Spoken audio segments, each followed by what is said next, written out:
ఇక ఈ మధ్య కాలంలో అసలు వీళ్ళకి ఏమైందనేది అర్థం కావట్లేదు. బికాజ్ ఎందుకు ఇలాంటి దాడులు జరుగుతున్నాయి కూడా కలవర పెడుతున్న అంశమే. ఆలయాలపై మరొక దాడి జరిగింది. శంషాబాద్ లో మరొక దాడికి సంబంధించిన బ్రేకింగ్ వార్త ఇది.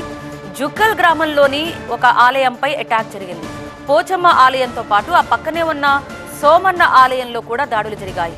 పోచమ్మ ఆలయంలో అమ్మవారి వస్త్రాన్ని తొలగించారు.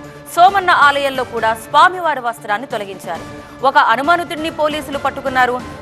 విచారణ కొనసాగుతోంది. అయితే పోలీసులు వచ్చేలోపే మరో 9 మంది పారిపోయారంటున్నారు స్థానికులు. హిందూ సంఘాల ఆందోళన, పోలీసుల వాగ్వివాదంతో అక్కడ ఉద్రిక్తంగా మారింది పరిస్థితి. వారం రోజుల క్రితం ఎయిర్పోర్ట్ కాలనీ నవగ్రహాల దగ్గర కూడా ఇలాంటి దాడి జరిగింది.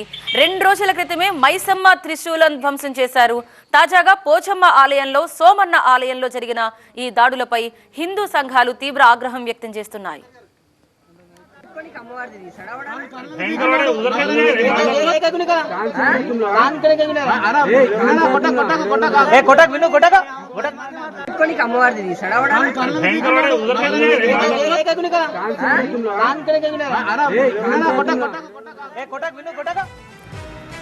సో ఈ దాడులకు సంబంధించి ప్రస్తుతం పోలీసుల దర్యాప్తుకు సంబంధించి మాట్లాడదాం. మా ప్రిన్సిపల్ కరెస్పాండెంట్ జ్యోతి లైవ్ లో సిద్ధంగా ఉన్నారు.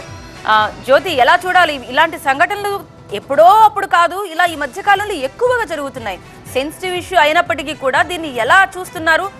ప్రభుత్వం కావచ్చు, అధికారులు కావచ్చు, కట్టడి చేయడానికి ఎలాంటి ప్రయత్నాలు చేపడుతున్నారు?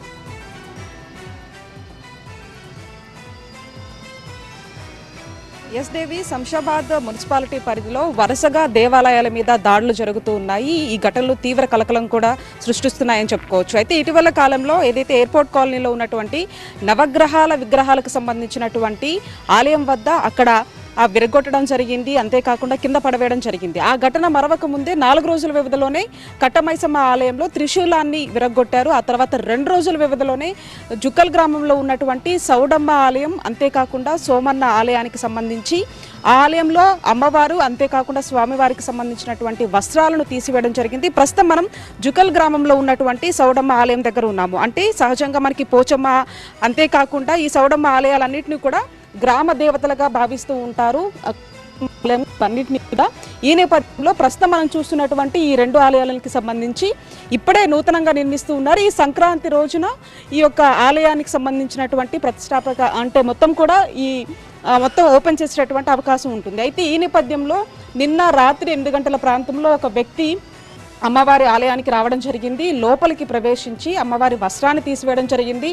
అంతేకాకుండా ఆ కళ్ళు ఏవైతే ఉంటాయో అవి వెండివి వాటిగా కూడా అనిపించినప్పటికీ అవి లోపలికి వెళ్ళి వాటిని కూడా పీకేసేటటువంటి ప్రయత్నం చేశాడు. ఆ తర్వాత పక్కనే ఉన్నటువంటి సోమన్న ఆలయంలో స్వామివారి వస్త్రాన్ని తీసి పక్కన పడవేయడం జరిగింది. ఈ నేపథ్యంలో ఇక్కడ ఉన్నటువంటి కొంతమంది స్థానికులు వాటిని గమనించారు. గమనించిన తర్వాత ఆ వ్యక్తిని అదుపులోకి తీసుకొని అతన్ని ప్రశ్నించడం జరిగింది. పొంతలేనటువంటి సమాధానాలు చెప్పడం జరిగింది.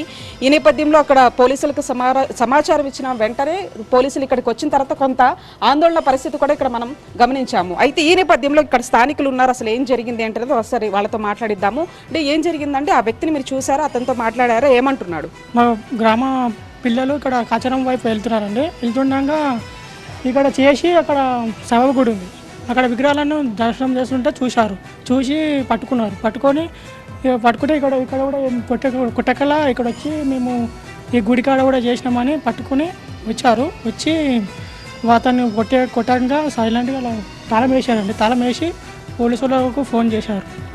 రైట్, మొత్తానికి అంటే ఎవరైతే అనుమానితంగా ఉన్నటువంటి వ్యక్తిని పట్టుకోవడం జరిగింది. ఇక్కడికి వచ్చిన తర్వాత అతను పొంతలేనటువంటి సమాధానం చెప్పడంతో కూడా ఇక్కడ ఉన్నటువంటి పోలీసులకు సమాచారం ఇచ్చారు. ప్రస్తుతానికి అతన్ని కూడా అదుపులోకి తీసుకున్నట్టుగా తెలుస్తుంది. ఈ 3 ఘటనల నేపథ్యంలో మాత్రం అటువైపు పోలీసులు కూడా అప్రమత్తంగా ఉన్నారు. ఈ ఘటనలకు సంబంధించి దోషులు ఎవరైనా సరే కఠినంగా శిక్షించాలంటూ కూడా ఇక్కడ ఉన్నటువంటి స్థానికులు మాత్రం డిమాండ్ చేస్తూ ఉన్నారు. దేవి, రైట్.